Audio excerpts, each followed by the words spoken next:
राजनेता ये जो डायलॉग बोलते हैं कि हम इनको चिमटे से नहीं छुएंगे, हम इनको बात नहीं करेंगे, फिर वो वापस आ जाते हैं, फिर वो साझा कार्यक्रम बना लेते हैं, साझा मंच साझा करते हैं। तो नेताओं की ये बातें क्या जनता को याद नहीं रहती? या नेताओं को लगता है कि जनता तो इतनी मूर्ख हो गई है, इतनी हम हमारे लिए इतनी दीवानी हो गई है, जो हम कहेंगे वो मान लेगी? क्या नेताओं के मन में क्या आता होगा? लालू यादव ने और तेजस्वी यादव ने क्या कोई ऐसा वक्तव्य दिया है जिसका नतीजा ये सीधे सीधे जो इसको प्रमाण के तौर पर ये आ सके कि नीतीश कुमार महागठबंधन छोड़ने वाले हैं? अगर नीतीश कुमार एनडीए में चले गए तो अभी हार जाएंगे, अलग अलग लड़े तब भी हार जाएंगे। ममता बनर्जी ने कह दिया कि हम तो बंगाल में अकेले लड़ेंगे। बंगाल का जो चुनावी नतीजा होगा उसमें कोई विशेष फर्क नहीं पड़ने वाला। राम मंदिर के बाद जिस तरह का माहौल बनाने की कोशिश की गई कि पूरा सब कुछ राम में हो गया, बीजेपी के पक्ष में हो गया। आज 22 तारीख को हुआ, 5 दिन के अंदर आपको नहीं लगता वो जार बहुत तेजी के साथ कम हुआ? आप बताइए, अगर राम मंदिर की वजह से ही मोदी जी को चुनाव जीत जाना है तो नीतीश कुमार की जरूरत क्यों है? या फिर ऐसा भी तो हो सकता है कि वो नीतीश को जोड़कर ही 400 पार कर रहे हो। इस बार अगर मायावती जैसे वो कह रही हैं अकेले लड़ेंगी, तो जो वोट बैंक उनका शिफ्ट हुआ बीजेपी में, अगर वो अपने पास ही रोक लेती हैं, तो इससे तो इंडिया गठबंधन को फायदा होगा। अब मायावती अगर कोई राजनीति में सक्रिय हो और जनाधार को ये विश्वास दिलाएं कि आप हमको अगर वोट देंगे तो हम सत्ता के नजदीक पहुंचेंगे, फायदा होगा, तो बात समझ में आती है। 2022 में वो निष्क्रिय नहीं। अगर दलित वोट मायावती से खिसका, तो फिर क्या वो बीजेपी के साथ जाएगा? मायावती कुछ नहीं मिलने वाला। 2024 में दक्षिण में जो डेंट पड़ने वाला है भारतीय जनता पार्टी को, कर्नाटक है, तेलंगाना है, उसकी भरपाई करना चाहती है वो नीतीश के संग ये खेल करके या किसी और के साथ ये खेल कर। नमस्कार, मैं हूं संजय शर्मा। आप देख रहे हैं 4 PM न्यूज नेटवर्क। अब की बार 400 पार। मैं नहीं कह रहा, प्रधानमंत्री नरेंद्र मोदी जी ने कहा, छोटे चाणक्य अमित शाह जी ने कहा कि इस बार तो 2024 में तो 400 पार। राम मंदिर में जब प्राण प्रतिष्ठा हुई तो सब भक्तगण जुट गए कि अब की बार 400 पार। सबको लगने लगा इतना बढ़िया माहौल है, इतनी बढ़िया भगवान राम में हो गया पूरा देश। गोदी मीडिया दिन भर दिखा रहा है राम मंदिर, तो अब तो 400 का आंकड़ा पार। लेकिन फिर पता चला कि भारतीय जनता पार्टी के छोटे से बड़े नेता बिहार में परेशान हैं। नीतीश बाबू को अपनी तरफ लाने के लिए व्याकुल है। वही नीतीश बाबू जिसके लिए 1 महीने पहले अमित शाह ने कहा था, नीतीश बाबू, लल्लन सिंह जी, जिंदगी में अब भारतीय जनता पार्टी के दरवाजे आपके लिए नहीं खुल सकते, दरवाजे बंद हैं। और तमाम भाजपा के नेताओं ने नीतीश कुमार को इतना अपशब्द कहे, इतना बुरा बुरा कहा कि लगता था कि कभी ये सामने पड़ जाएंगे नीतीश के तो क्या करेंगे। अब वही भारतीय जनता पार्टी के नेता नीतीश के बारे में अच्छा अच्छा कहने लगे हैं। लेकिन बड़ा सवाल यह कि क्या यह मनोवैज्ञानिक युद्ध है? नीतीश ने अभी फैसला नहीं लिया, लेकिन गोदी मीडिया के चैनल तय करने लगे कि ये तो गठबंधन टूट गया, अब तो लालू ने ये दांव चल दिया, अब नीतीश ने ये दांव चल दिया, अब भाजपा ने ये काम कर दिया। और फिर इस सब के बीच क्या उत्तर प्रदेश में भी कोई ऐसा समीकरण बन रहा है जो साहेब को और छोटे साहेब को परेशान कर रहा है? क्या दक्षिण के राज्यों में बीजेपी की एंट्री पूरी तरह से बंद हो गई है? और फिर ये हालात रहे तो फिर कैसे बहुमत आएगा भारतीय जनता पार्टी का?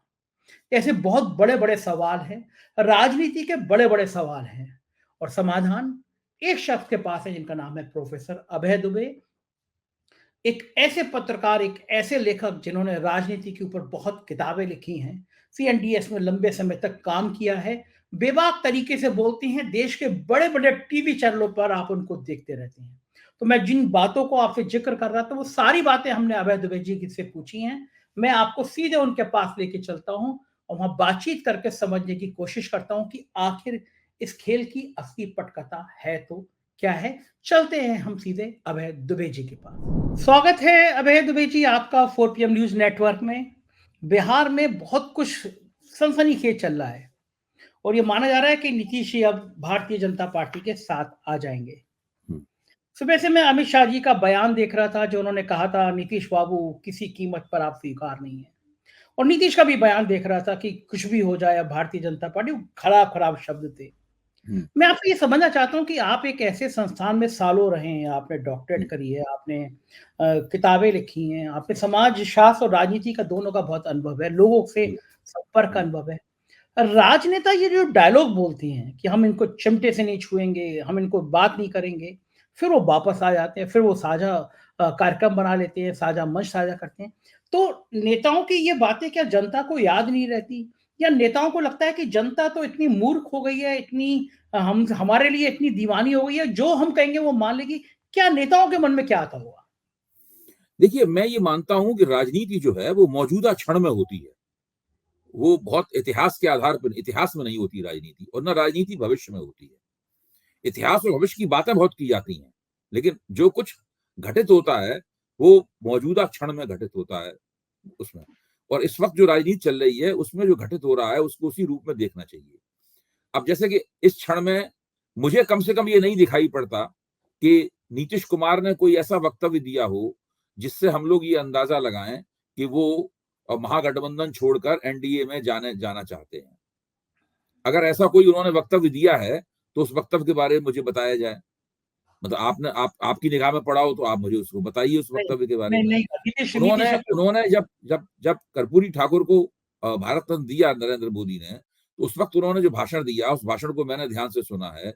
उस भाषण से दो जो मीडिया है वो ये नतीजे निकाल रहा है कि वो नरेंद्र मोदी के फ़ोन का इंतज़ार कर रहे थे। नरेंद्र मोदी ने फ़ोन नहीं किया, इस बात पे उन्हें अफ़सोस है, इसका उन्होंने अंदाज़ लगाया कि ये अ, म जाना चाहते हैं उधर।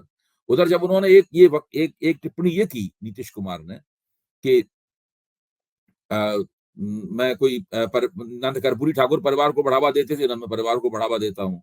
तो उसको फ़ौरन ये अंदाज़ा लगा लिया कि क्या कि वो लालू यादव की और आरजेडी की उन्होंने आलोचना की है।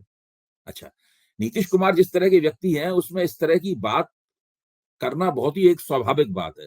वो कर्पूरी ठाकुर से अपने आप को जोड़ रहे थे। मतलब वो अपने आप को कह रहे थे कर्पूरी ठाकुर हमारे गुरु हैं। कर्पूरी ठाकुर ने शराबबंदी की थी, मैंने भी शराबबंदी की, हैं? कर्पूरी ठाकुर ने जो आरक्षण है उसमें श्रेणियाँ बनाई थी, मैंने भी आरक्षण में श्रेणियाँ बनाई, अति पिछड़े की, महादलित की श्रेणी बनाई। वो भी परिवारवाद को बढ़ावा नहीं देते थे, मैं भी परिवारवाद को बढ़ावा नहीं देता हूँ। वो भी सादगी पसंद थे, वो भी भ्रष्ट नहीं थे, मैं भी भ्रष्ट नहीं हूँ। जो आदमी इस तरीके से बात को कह रहा है, उसमें अगर ये कोई ले उड़े वहाँ से, कि वो अ, लालू यादव को छोड़ने वाले हैं, महागठबंधन छोड़ने वाले हैं। अच्छा, ये तो रही नीतीश कुमार की बात। अब आप बताइए लालू यादव ने इस वाले गठजोड़ 2015 की बात नहीं कह रहा हूँ, 15 में तो बहुत कुछ गड़बड़ हुआ था। लेकिन लालू यादव ने और तेजस्वी यादव ने क्या कोई ऐसा वक्तव्य दिया है, जिसका नतीजा ये सीधे-सीधे जो इसको प्रमाण के तौर पर ये आ सके कि नीतीश कुमार महागठबंधन छोड़ने वाले हैं।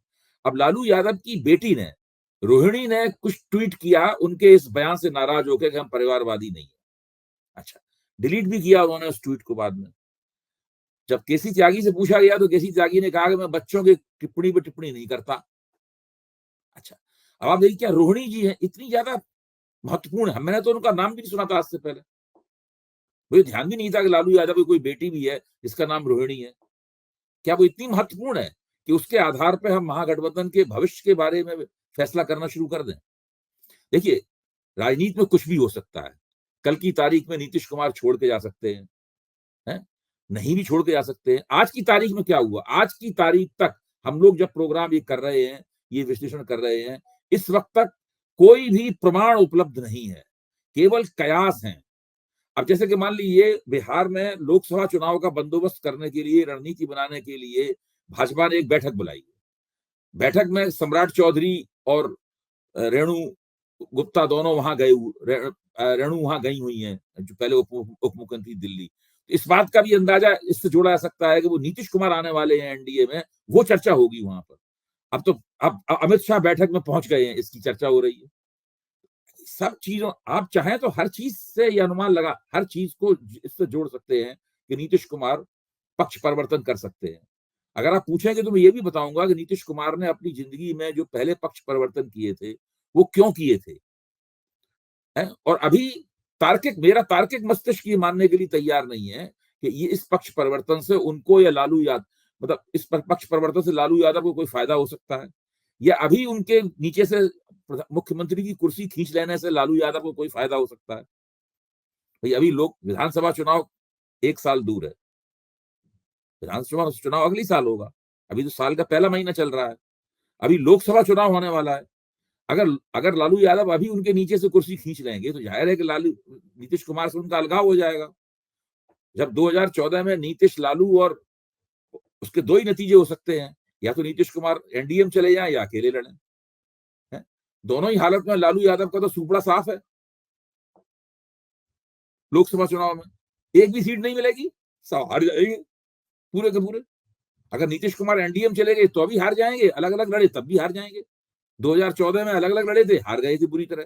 2019 में नीतीश कुमार एनडीए में थे, तब भी वो लोग हार गए, तब भी गैर भाजपा विपक्ष यानी आरजेडी बुरी तरीके से हार गया था। कि लोकसभा चुनाव का जो पूरी बिसात होती है वो अलग तरह की बिसात होती है।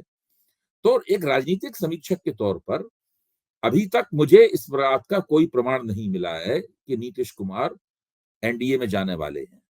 हो सकता मैं गलत साबित हो सकता वो कल परसों नरसों एक हफ्ते में एनडीए में चले जाएं।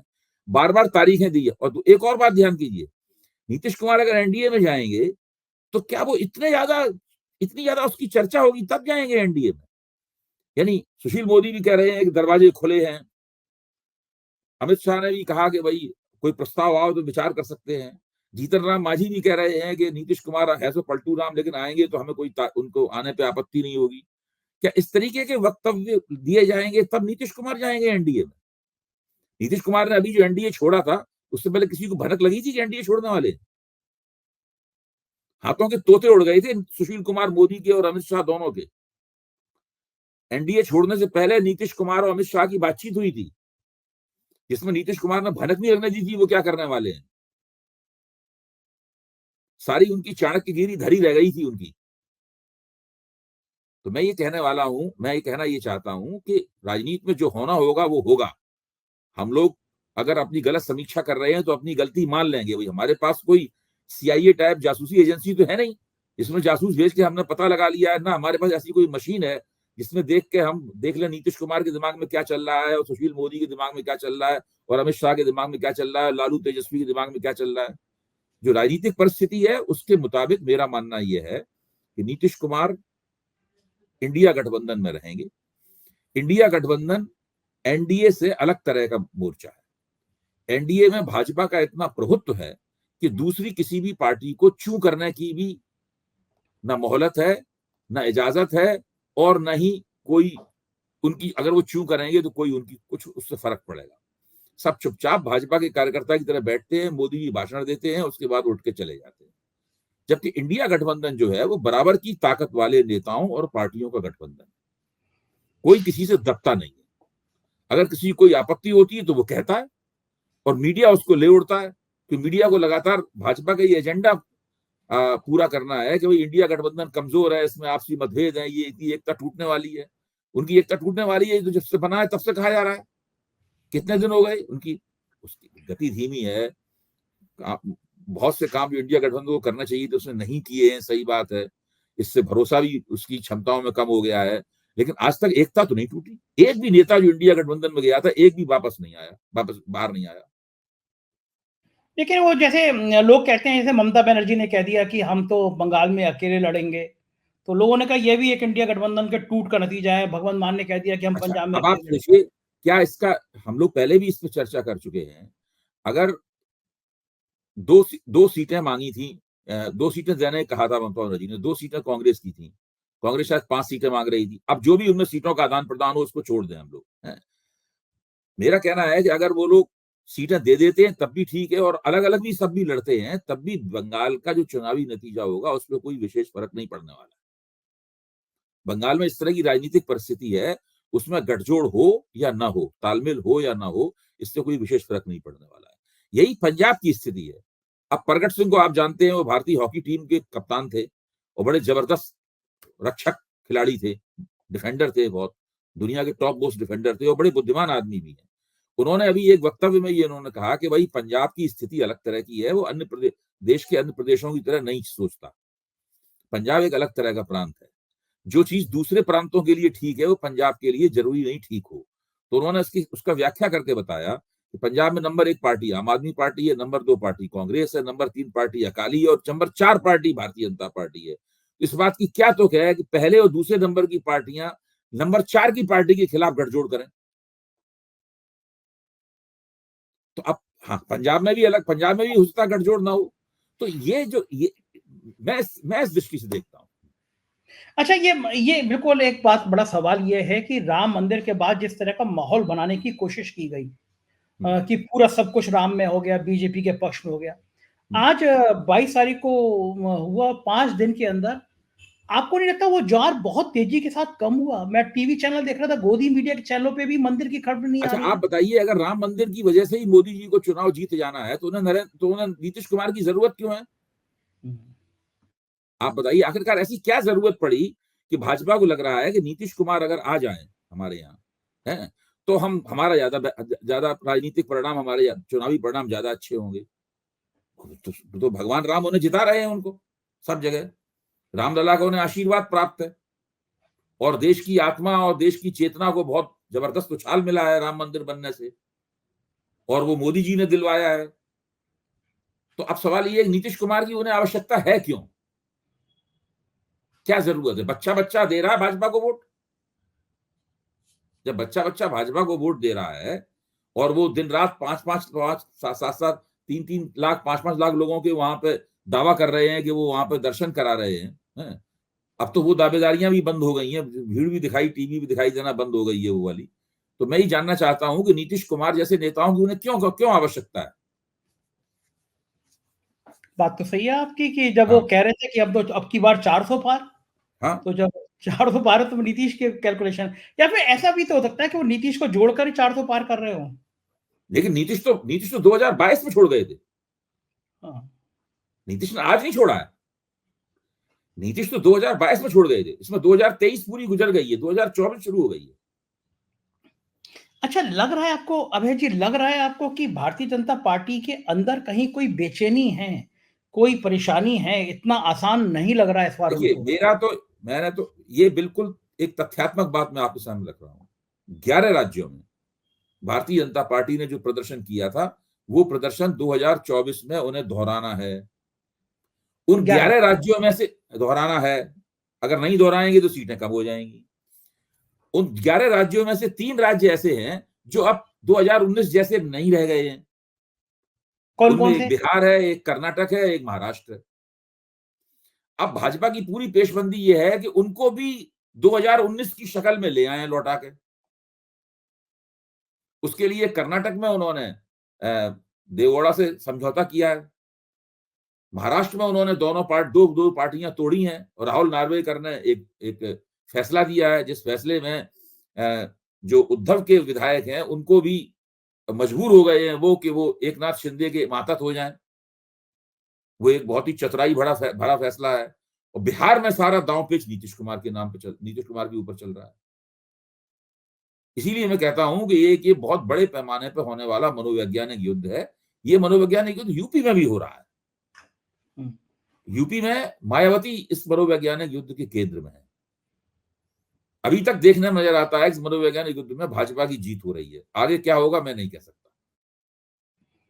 अच्छा, अभय जी, आप तो यूपी की राजनीति से बहुत अच्छी तरह वाकिफ हैं।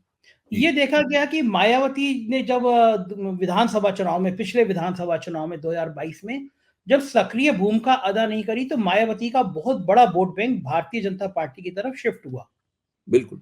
इस बार अगर मायावती, जैसे वो कह रही हैं, अकेले लड़ेंगी, तो जो वोट बैंक उनका शिफ्ट हुआ बीजेपी में, अगर वो अपने पास ही रोक लेती हैं, तो इससे तो इंडिया गठबंधन को फायदा होगा।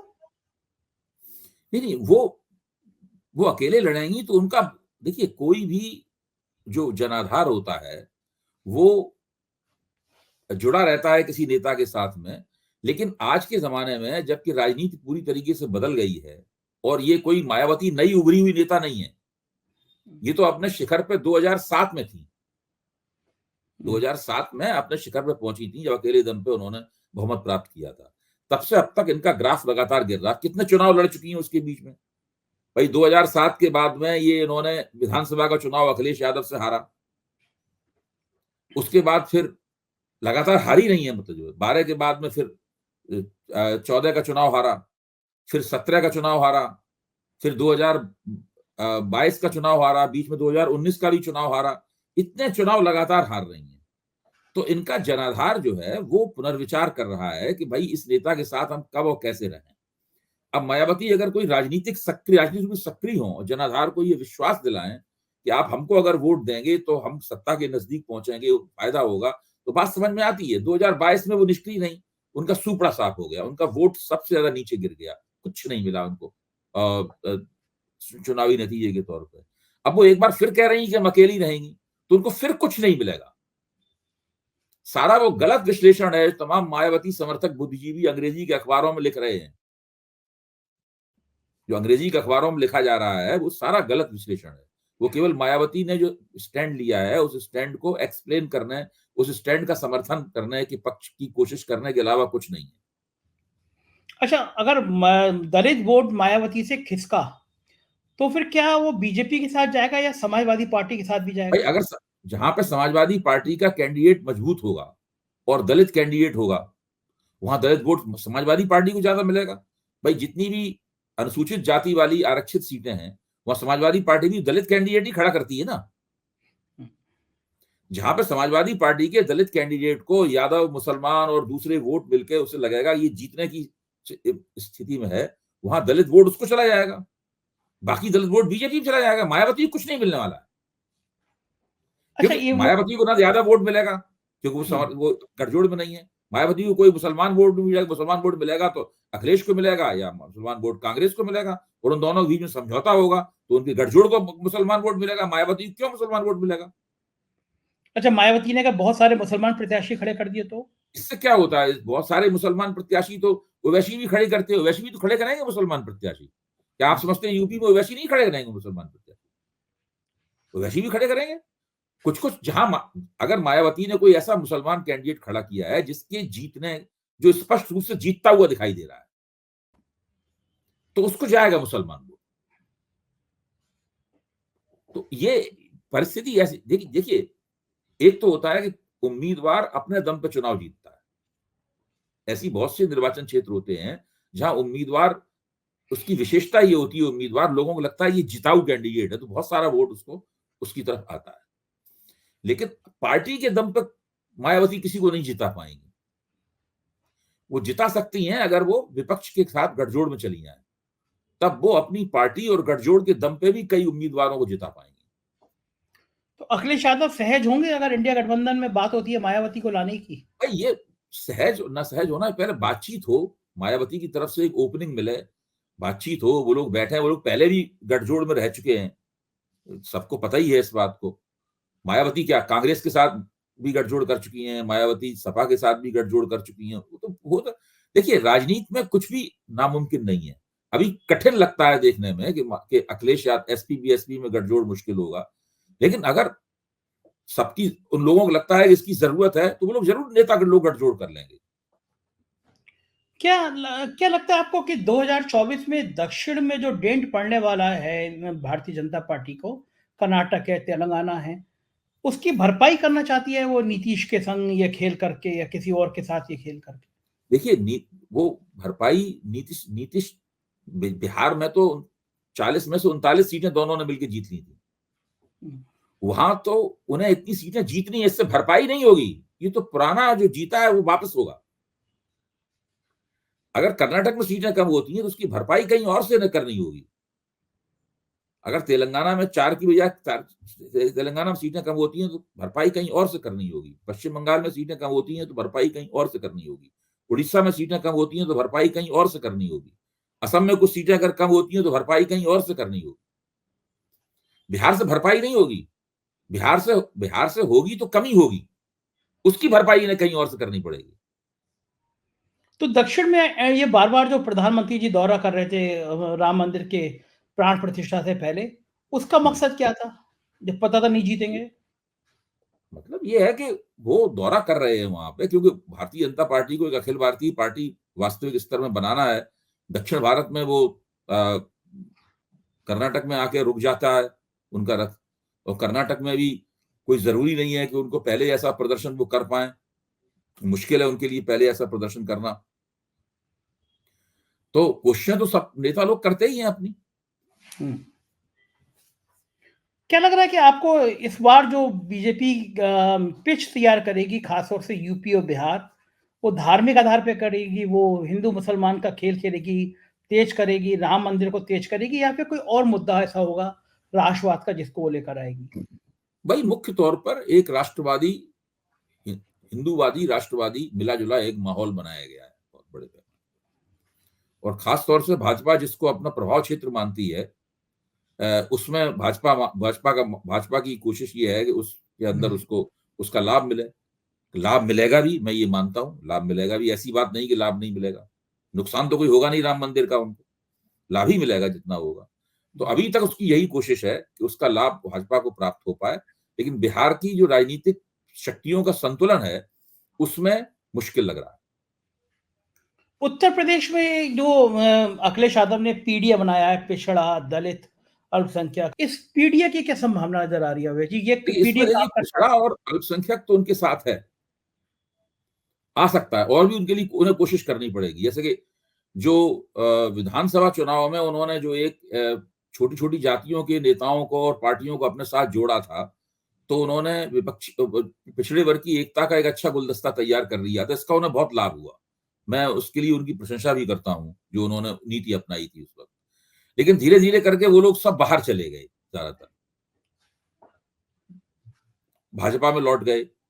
तो ऐसी स्थिति में उन्हें फिर से पिछड़े वर्ग के लोगों को अपने साथ जोड़ना होगा। वो कैसे जोड़ेंगे, क्या जोड़ेंगे, ये मुझे नहीं पता है, लेकिन वो अगर नहीं जोड़ेंगे, तो वरना फिर वो एमवाई बन के रह जाएगा पूरा समीकरण। हुँ। मायावती भी उनके साथ जुड़ जाएँ, तो सीन ये बनेगा कि ये लोग जीत सकते हैं चुनाव, भाजपा को से कई सीटें छीन सकते हैं। फिर वो बहुत से छोटी बिरादरियों के लोग भी उस तरफ आकर्षित होंगे।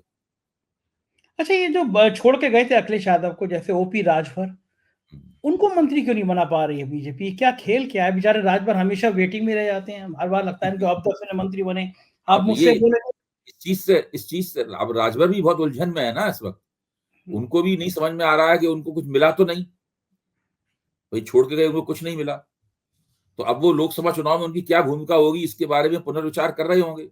दारा सिंह चौहान को भी क्या मिला? एक चुनाव वो हार गए, उसके बाद एमएलसी बना दिया, यही तो मिला। एमएलसी हुँ। बनना कोई बहुत बड़ी उपलब्धि है। वो नौनिया चौहानों के नेता हैं? तो एमएलसी बनना, तो मैं अगर वो इसी बात में संतुष्ट हो गए कि हमें एमएलसी बना दिया, तब तो फिर मुझे उनके नेता होने पे ही संदेह है। तो आपको क्या लग रहा है इनके इनका वेटिंग टिकट कन्फर्म होगा, नहीं होगा राजभर का और दारा सिंह चौहान का? अभी तक नहीं शामिल किया, तो अब क्या शामिल करेंगे? लेकिन अगर इन लोगों ने अच्छी बार्गेनिंग की, अच्छी सौदेबाजी की, उन्हें धमकाना चाहिए, दबाव बनाना चाहिए अपना। जब वो हाँ, केंद्र को धमकाएंगे, दबाव बनाएंगे, अमित शाह से मुलाकात तो होती रहती है उनकी। हाँ, चाय अखबारों में खबरें पिलाते आती हैं, हैं, अमित शाह से मुलाकात हुई। चाय दारा सिंह पिलाई चौहान जाती की है, मुलाकात भी हुई थी, तब उनको वो एमएलसी बन गए। अब चाय ओम प्रकाश पिलाई। राजभर को भी कुछ दबाव डालना चाहिए ताकि उनको कुछ मिले। ये बढ़िया करते हैं कि जेपी नड्डा हमेशा चाय पिलाते हैं, पकौड़ी खिलाते हैं, फ़ोटो खिंचाते हैं। वो कहते हैं अब टिकट कन्फर्म होने वाला है। मुझसे कहा था इंटरव्यू में ओपी राजभर ने कि बस हाँ, इसी दिसंबर में बुलाया जाएगा और जनवरी के पहले हफ्ते में हुँ। मंत्रिमंडल विस्तार हो जाएगा। हर बार भरोसा हमेशा पूरा देते हैं, मतलब भरोसे में कोई कमी नहीं होती है। तो क्या लग रहा है कि राजभर देखिए, का मीडिया की तरफ से बार-बार 2 तारीखें फिक्स की जाती हैं कि इंडिया गठबंधन की एकता कब टूटने वाली है। अभी तक तो हाँ, नहीं टूटी। नीतीश कुमार कब पलटी मारने वाले हैं, अभी तक तो उन्होंने पलटी नहीं मारी। सिर्फ कयासबाजी, और जो चैनलों के एंकर जो हैं, वो बिल्कुल इस अंदाज में बोलते हैं कि बस अब कल हो जाएगा, कल घोषणा हो जाएगी। तो ये स्क्रिप्ट तैयार की जाती है, गोदी मीडिया को दे दी जाती है कि तुम्हें इस तरह माहौल बनाना है। नहीं, मैं तो कह रहा हूँ, ये एक मनोवैज्ञानिक युद्ध है। ये एक मनोवैज्ञानिक युद्ध है जो विपक्ष की एकता के खिलाफ चलाया जा रहा है। बिहार के सीन में नीतीश कुमार इस मनोवैज्ञानिक युद्ध के निशाने पे हैं। वहाँ के सीन में, महाराष्ट्र के सीन में एनसीपी अजित पवार गुट और अजित पवार गुट उसके निशाने पे हैं?